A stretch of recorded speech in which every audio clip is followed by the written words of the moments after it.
السلام عليكم ورحمة الله وبركاته.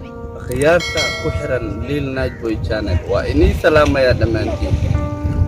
ما أنت محاني وذاهي ما أنت محاني وذا قصة جعل قصة بس هرتا داودة وإنا أغاتو جعلك وحويح. أنت هذا قصة أن سيد أحكي لي وحا أغاتا جعلكم وحويح.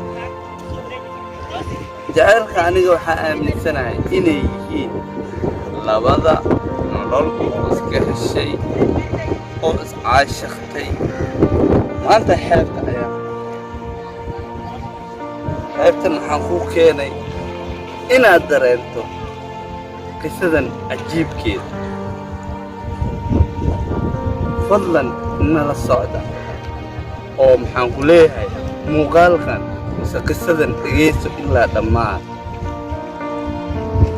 دا شوعاً واتهاي داوده كسو دوو channelka لين ناجبو سيدو خريبا لين ناجبو يدكو شيغ waxaan maanta idin wadnaa qiso jacayl oo dhaba taasi oo magaceeda la magac baxday dhaawac jacayl dhibadana qisadani waxa ay ku dhacday wiil iyo gabar Soomaaliyeed waana qiso xambaarsan murugo jacayl qof kasto oo aqriyana taabanaysa qalbigiisa haddaba haddaan guuda galo qisada wiil la oran jiray Axmed ayaa waxa uu ahaa wiil ku nool magaalada Mombasa ee xeebta dalka Kenya Axmed waxa uu ahaa wiil ka soo jeedo qoys ladan xagga nolosha Axmed xilligiisa waxa uu ku jiray dugsiga hoose dhexe Axmed waxa uu kamid ahaa ardayda ugu xariifsan iskuulkooda Axmed sidoo kale waxa uu ahaa ruux aad iyo aad u dabeecad wanaagsan leh dadkuna ay aad iyo aad u jecel yihiin sidoo kale Axmed waxa uu ahaa ruux bushaawi ah oo markaas leh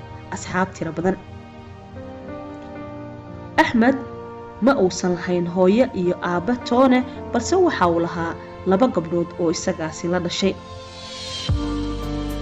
Axmed waxa uu ahaa ruux la nool reer abtigiisa oo markaasi aad iyo aad u kulkuliyay noloshiisa Axmed ma uusan arag wax murugo ah farxad mooyaane Axmed waxa uu ahaa mid galbaha qaar aada meelaha quruxda badan si uu u soo qaata leydha macaan ee magaaladaasi Mombasa maalmaha kamida ayaa waxa uu kaxaystay gaarigiisii si uu u soo hawo qaato maalinta jawigaasi waxa uu ahaa mid aad iyo aad u degan waxayna ahayd goor galaba isagoo marayo mid kamida xaafadaha Mombasa laguna magacaabo Likoni ayaa goor ay cadceedu sii dhacaysay ayaa waxa uu arkay laba gabdhood oo wadada qayb kamida taagan misana wada hadlayo kadib Axmed uu istaagay si uu ula hadlo oo una xalliyo dhibta dhaxdooda taala markii uu soo degay amaba ka soo degay gaarigiisii ayaa waxa uu si kadisa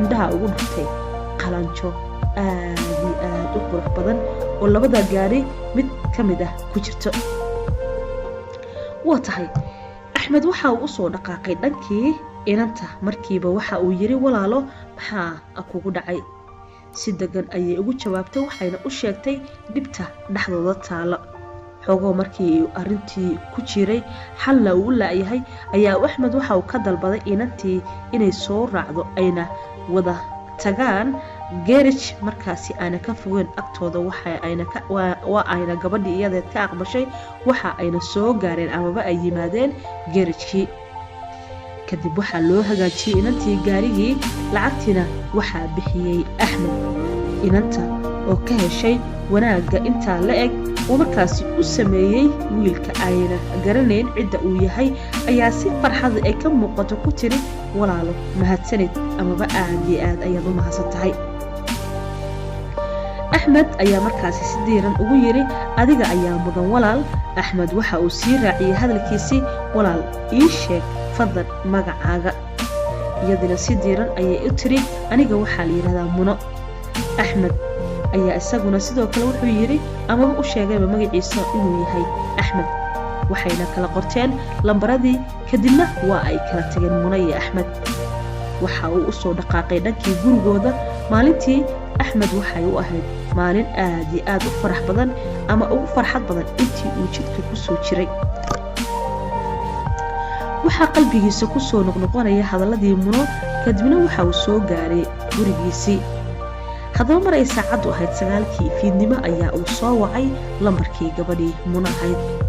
kadibna waa ay ka qabatay Muno si farxadi ku dheehan tahay ayuuna ku yiri Muno ii waran waa Axmed Muno oo garatay codkiisa ayaa iduna tiri nabad. Axmed xogo kaftan xiiso leh ayay wadaagaan habeenkaasi isaga ah.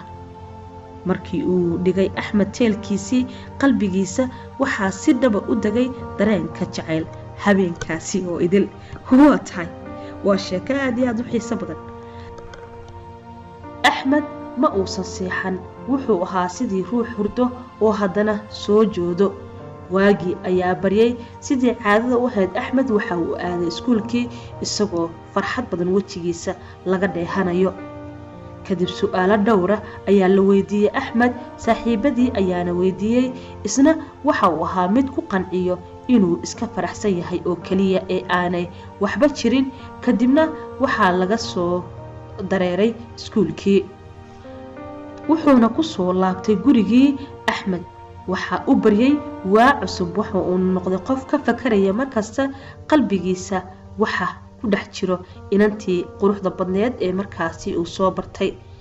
Axmed wuxuu muddo sidaasi ahaadaba waxa uu go'aansaday inuu Muno la kulmo una sheegto dhibta iyo xanuunka uu qabo, lana wadaago xanuunkaasi jacayl gabadhii uu jeclaaday amaba uu ugu qaaday xanuunka jacayl, isagoo nafsadiisa ku qancinaya inay aqbalayso Muno.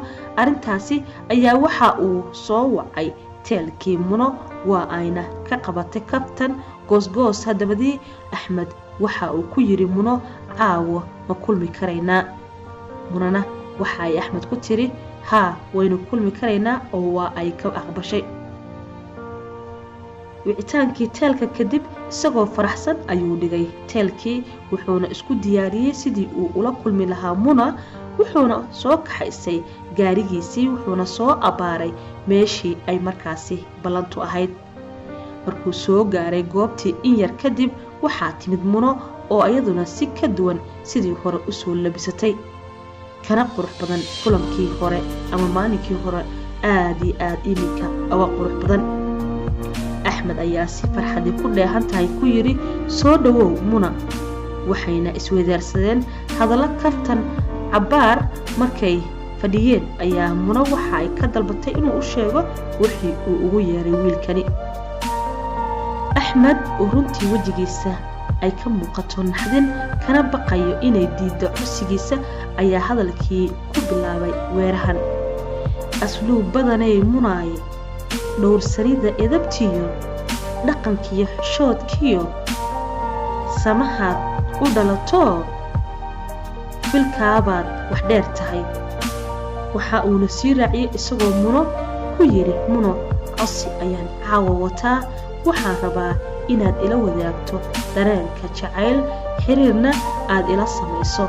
Muno oo dhawla cadaynaysa ayaa ugu jawaabtay waxaad tahay inaan aad iyo aad u wanaagsan, aadna qurux badan, mutaystana in jacayl la wadaago, balse walaalo waxba kulama qaban karayo oo aniga nin ayaa ay qabo.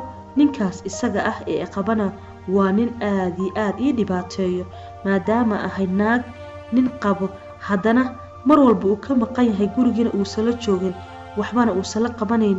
wallaahi iminka waxba kulama qaban karaya, balse waxaa tahay qof wanaagsan, deeqsi ah, furfuran, qurux badan ayay intuba isu raacisay. hase yeeshee wiilkii Axmed ahaa ee uu jacaylkaasi dulooday halkii iyada ahayd ayuu qalbigiisii ku jabay, oo anuuna sheekada sii dheereen karayn si aan markaasi caloosha idin xanuujin. balse iminka Axmed waxa uu ku nool yahay magaalada Mombasa, waxa uuna ka mid yahay dadka darbiyada fadhiyo, isla markaana ma dhihi karayo, laakiin qof waalan ayaa uu iminka yahay. Axmed u soo duceeyo si uu Ilaahay subxaanahu wa tacaala walaalkeen Axmed u caafiyo, qulubtiisana uu ka dhigo qulub wanaagsan, gabar kale wanaagsan ugu sahlo. qalbigiisa waxaas ka galay jacaylka isaga ahna uu Ilaahay subxaanahu wa tacaala uga soo celiyo. u duceeya adinkuna walaalkeen Axmed. dhammaad qisadii intaas ayay inoogu eg tahay daawade.